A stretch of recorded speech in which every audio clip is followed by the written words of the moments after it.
Hey, I'm Scott Bloyer, and I'm so excited to bring you today your wisdom moment, because if you're watching this, that means you've been reading through Proverbs for the last 20 some days, and we are continuing to do that.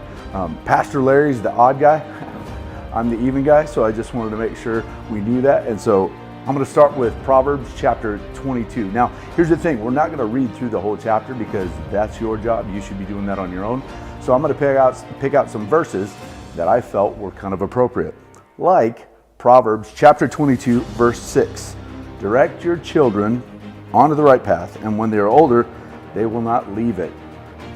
Probably heard that a time or two. Maybe it was hanging up in grandma's house next to the paddle she used, just saying, right? But it was one of those things that this is the best known proverb when it comes to parenting.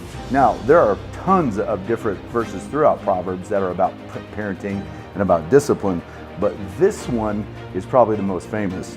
And when it talks in this verse about direct your children, actually the original language says train your children onto the right path, and when they're older they won't leave it. Now, here's the idea that when you train them up, you are going to direct them.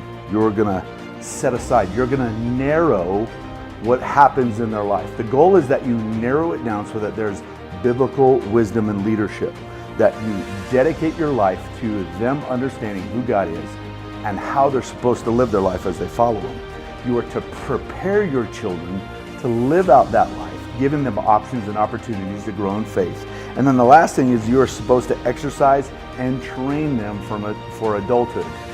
One of the things that Michelle and I always talked about as we were raising our kids was our vision, our mission statement for our kids was that they would leave home well. Now, first part was really important, that they left home, right? Because we have a lot of young men and women that are still sitting in the basement playing Xbox, doing their thing instead of leaving home. Now, granted, there's some housing issues. I'm not going to blast people for that. But if you're still sitting at home playing the Xbox and not having a job, we didn't prepare them well to be an adult. So one of the things that we always said was we wanted our kids to leave home well. And each one of our kids left, went to college, and praise Jesus, didn't come back. So I'm just saying, this is what we're talking about, preparing them for adulthood. Chapter 22, verse 6 is going to be always a powerful verse that we can walk through. And then there is chapter 22, verse 13, where it says, the lazy person claims there's a lion outside. If I go outside, I might be killed. You know what that is? That's just someone who knows how to make an excuse not to go to work.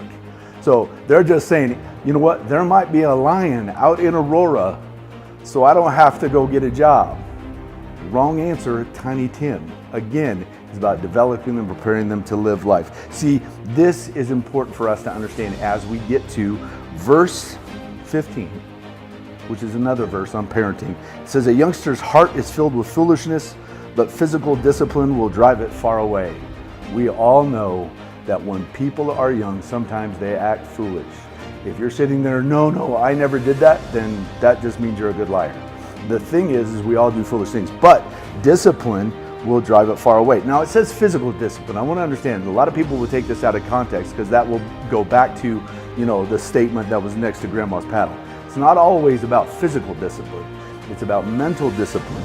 It's about verbal discipline. It's about experiential discipline. See, as parents, we have different ways to parent. And so it's not always physical, hey, I'm going to whoop you. It's also, how can I train you up and prepare you for adulthood? Hey, that's your wisdom moment from Proverbs 22. Hope you enjoyed it.